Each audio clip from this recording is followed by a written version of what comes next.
ఎన్నికలు పూర్తయి ఫలితాలు వచ్చే మధ్యలో వైసీపీ ప్రభుత్వం దుస్సాహసానికి ఒడిగడుతోందని ఏపీ బీజేపీ ముఖ్య అధికార ప్రతినిధి లంకా దినకర్ ఆగ్రహం వ్యక్తం చేశారు. రాజధాని అమరావతి నిర్మాణాన్ని అడ్డగించిన జగన్మోహన్ రెడ్డి ప్రభుత్వం 2019లో అమరావతిని అభివృద్ధి చేయాలన్న ఉద్దేశంతో నాటి ప్రభుత్వం తెచ్చిన మెటీరియల్స్ ను చట్ట వ్యతిరేకంగా అక్కడి నుంచి తరలించి వాటిని సొమ్ము చేసుకుంటోందన్నారు. మెగా ఇంజనీరింగ్ ద్వారా అండర్ గ్రౌండ్ కేబుల్స్ ను 2 రోజులుగా విశాఖపట్నానికి తరలిస్తున్నారు. పోలవరం, రాయలసీమ లిఫ్ట్ ఇరిగేషన్, వెలిగొండ ప్రాజెక్టులను పూర్తి చేయడంలో విఫలమైన మెగా ఇంజనీరింగ్ కు జగన్ ఇప్పటికే అనేక ప్రాజెక్టులను అప్పనంగా కట్టబెట్టి రాష్ట్ర ఖజానాను అక్రమంగా దోచిపెడుతున్నారని లంకా దినకర్ ఆగ్రహం వ్యక్తం చేశారు.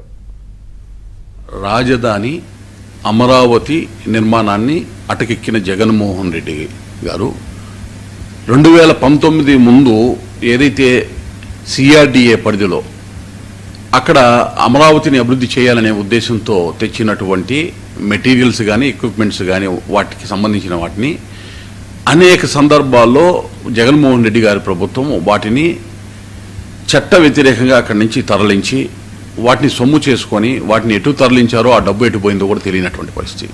గడిచిన 2 రోజులుగా చూసినట్లయితే మెగా ఇంజనీరింగ్ ద్వారా అండర్ గ్రౌండ్ కేబుల్స్ ఏదైతే అమరావతిలో వెయ్యాలి అని 2019 ముందు అప్పుడు నాటి ప్రభుత్వం తెచ్చిందో ఆ కేబుల్ మొత్తాన్ని కూడా విశాఖపట్నానికి తరలించేస్తున్నారు. అక్కడి నుంచి వాళ్ళ గిడ్డంగుల్లోకి తరలించుకొని అక్కడి నుంచి ఎటు అమ్ముకొని ఆ డబ్బులు ఏ రూట్ నుంచి ఎవరి చెంతకు చేరుతాయో కూడా తెలియనటువంటి పరిస్థితి.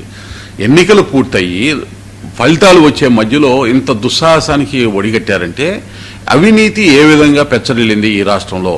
ఇప్పటికే మెగా ఇంజనీరింగ్ కంపెనీని ఒకసారి గమనించినట్లయితే వెలుగొండ ప్రాజెక్ట్ని అప్పచెప్పారు, అటకెక్కించారు. పోలవరాన్ని రివర్స్ టెండరింగ్ అని తీసుకొచ్చి పెట్టారు, సర్వనాశనం చేశారు.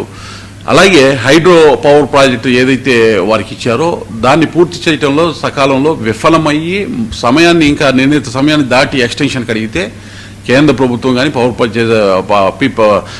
పీపీఏ పోలవరం ప్రాజెక్టు అథారిటీ కానీ అప్రూవల్ ఇవ్వలేదు. ఒకవేళ ఆ అప్రూవల్ కనుక ఇస్తే దాదాపు 1400-1500 కోట్ల వరకు ఆయాచిత లబ్ధి చేకూర్చాలి ఈ యొక్క మెగా కంపెనీకి అని జగన్మోహన్ రెడ్డి గారు వేసినటువంటి పన్నాగం.